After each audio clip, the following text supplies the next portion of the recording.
બોલીએ ગુણપતિ મહારાજની જય, કૃષ્ણ કનૈયા લાલ કી જય, પૂર્ણ પુરુષોત્તમ ભગવાનની જય, કાઠા ગોરમાની જય. અમી ધારા 29મી. જેવું ઠાર્યું તેવું ઠરજો ની વાર્તા. એક ગામ હતું, તેમાં શેઠ અને શેઠાણી રહેતા હતા. તેમના ઘરમાં કશી વાતની કમી ન હતી, પરંતુ તેઓને ઘેર શેર માટીની ખોટ હતી. અને શેઠાણી ખૂબ જ ધાર્મિક અને પ્રેમાળ હતા. તે દરેક વ્રત વર્તુલા કરતા હતા. શેઠને તો પુત્ર ઝંખના હતી, પરંતુ હતી ઈચ્છા બળવાન. માની પ્રભુ ભક્તિમાં મન લગાડતા હતા.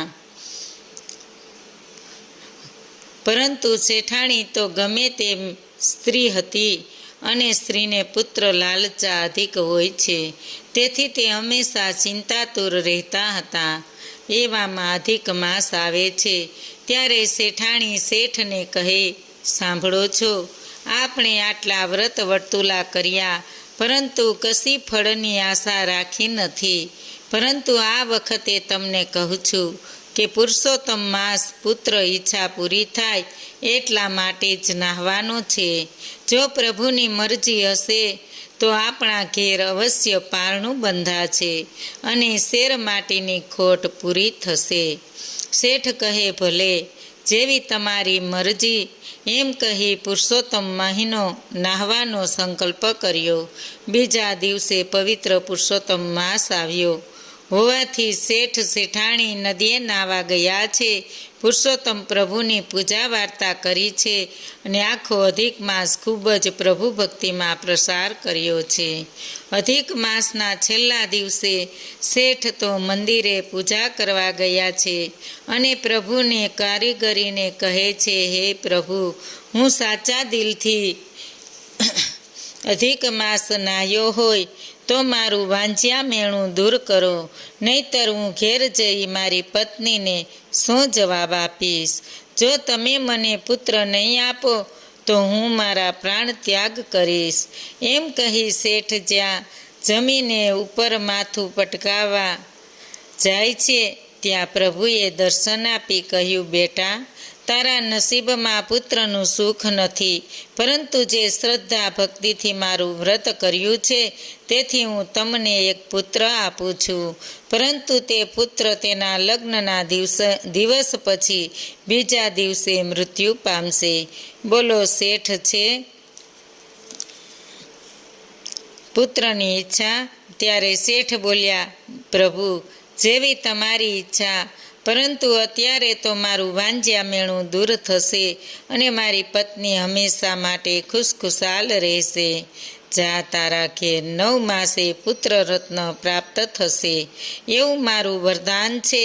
શેઠ તો ખુશ થઈ ઘેર આવી શેઠાણીને વાત કરે છે, અને બંને રાજી ખુશીમાં દિવસો પસાર કરે છે. એવામાં ઘડીમાં 9 માસ પૂરા થાય છે.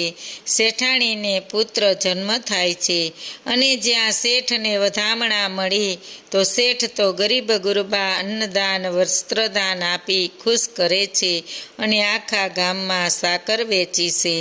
આમ કરતા છોકરો 5 વર્ષનો થાય છે. નિશાળે ભણવા મૂકે છે. ભણવામાં ખૂબ જ હોશિયાર હોય છે. એથી શિક્ષક એની ઉપર ખુશ રહે છે, અને માતા પિતાને પુત્રની હોશિયારી જોઈ ગર્વ અનુભવે છે. બધી વાતે રમત ગમત વિદ્યા પારંગત સર્વમાં કુશળ છે. એટલે એક દિવસ શેઠ કહે, પ્રભુની આપેલી પ્રસાદીમાં કશી કમી હોય ખરી? આમ કરતા છોકરો પરણવા લાયક થાય છે. ત્યારે શેઠાણી કહે, હવે આપણા દીકરાના લગ્ન કરીએ, જેથી આપણે દરેક મનોકામના પૂર્ણ થાય. ત્યારે શેઠ કહે, હજુ શું ઉતાવળ છે? આપણો દીકરો હજુ તો નાનો છે. ધીરે ધીરે કોઈ સારા ઘરની કન્યા યોગ્ય મળશે તો પરણાવીશ દઈશું.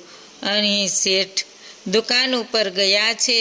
તેમના મનને ચિંતા થાય છે, મારા પુત્રનું તો આવી કેવી રીતે તેનું મિલનની રાત્રિ મૃત્યુ છે, આ વાતની શેઠાણીને ખબર નથી. આ વાત હું શેઠાણીને કરી શકતો નથી કે પુત્રનું લગ્ન કરી શકતો નથી. આવી ચિંતા કર્યા કરે છે. એવામાં શેઠાણીના સગામાંથી પોતાના પુત્ર માટે માગું આવ્યું. સગા સારા સંસ્કારી અને ખાનદાન છે અને છોકરી પણ તેમના દીકરાને યોગ્ય છે. એટલે શેઠાણી ખુશીની આગળ તેઓ ના પાડી શકતા નથી અને દીકરાની સગાઈ ખૂબ ધામધૂમથી થાય છે. આમ કરતાં કરતાં પુરુષોત્તમ માસ આવે છે. આ બાજુ શેઠ શેઠાણી બંને અધિક માસ કરે છે. પેલી બાજુ પેલી કન્યા પણ અધિક માસ કરે છે. અધિક માસમાં જ શેઠના દીકરાનું લગ્ન લેવાયું છે અને દીકરો રંગે ચંગે પરણીને ઘેર આવ્યો છે. આખા ઘરમાં આનંદનું વાતાવરણ છે. પરંતુ આ બાજુ શેઠના મનને ચિંતા ખાય છે. મનમાં વિચારે છે કે જે થવાનું હોય તે થાય. વહુ સમજદાર છે, માટે લાવ મારી મનની વાત વહુને કહું. જ્યારે શેઠે પોતાના વહુને બોલાવી વાત કરી છે ત્યારે વહુ બોલી, બાપુજી, એમાં શું? મારે આખો માસ બ્રહ્મચર્ય વ્રતનું પાલન કરવાનું છે. તેથી કાલે તો કોઈ સંજોગોમાં વાત બનવાની નથી. અને બીજું મેં અધિક માસ કર્યો છે તો પ્રભુ ઉપર વિશ્વાસ રાખો. એ તો કોઈનું બુરું કરતા નથી. માટે ચિંતા છોડી પ્રભુ ભક્તિમાં મન પરોવો. પ્રભુ સૌ સારાવાના કરશે. આમ બંને પતિ પત્નીની મિલનની ઘડી આવે છે.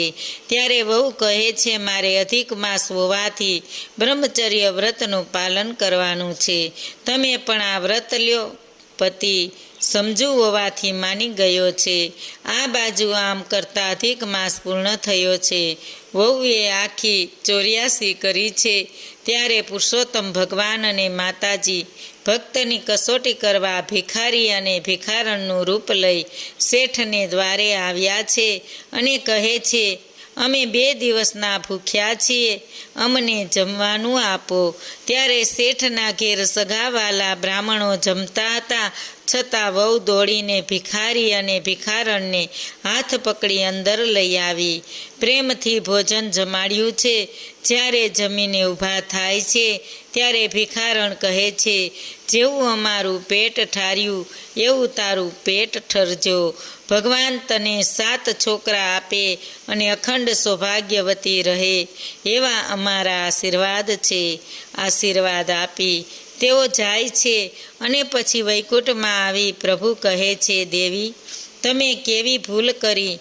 આ સ્ત્રીનો પતિ આવતીકાલે મૃત્યુ પામવાનો હતો. તેને તમે અખંડ સૌભાગ્યવતીના આશીર્વાદ આપ્યા. ત્યારે દેવી કહે છે, હે પ્રભુ, માનવીને તેના વચનની કિંમત હોય તો મને કેમ ન હોય? માટે પ્રભુ, મારું વચન પૂરું કરો. ત્યારે ભગવાન હસીને બોલ્યા, દેવી, તમારી કોઈ વાતની અવગણના કરી છે? આ સાંભળી દેવી ખુશ થઈ ગયા અને બીજા દિવસે સવારે ભગવાને શેઠને કહ્યું, હે પુત્ર, તારી વહુ પુરુષોત્તમ માસના વ્રતથી પ્રસન્ન થઈ અમે તારે ઘેર ભિખારી અને ભિખારણનું રૂપ લઈ જમવા આવ્યા હતા અને અમારો જે પ્રેમથી સત્કાર કર્યો હતો તેથી ખુશ થઈ તારી વહુને અખંડ સૌભાગ્યવતીના આશીર્વાદ અમે આપ્યા છે.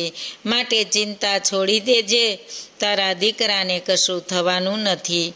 આ બાજુ દીકરાને એમ કેમ જોઈ શેઠ ખુશખુશાલ છે અને વહુએ કહ્યું, બાપુજી, પુરુષોત્તમ પ્રભુ કોઈનું બુરું કરતા નથી એમ કહ્યું હતું તે સાચું છે.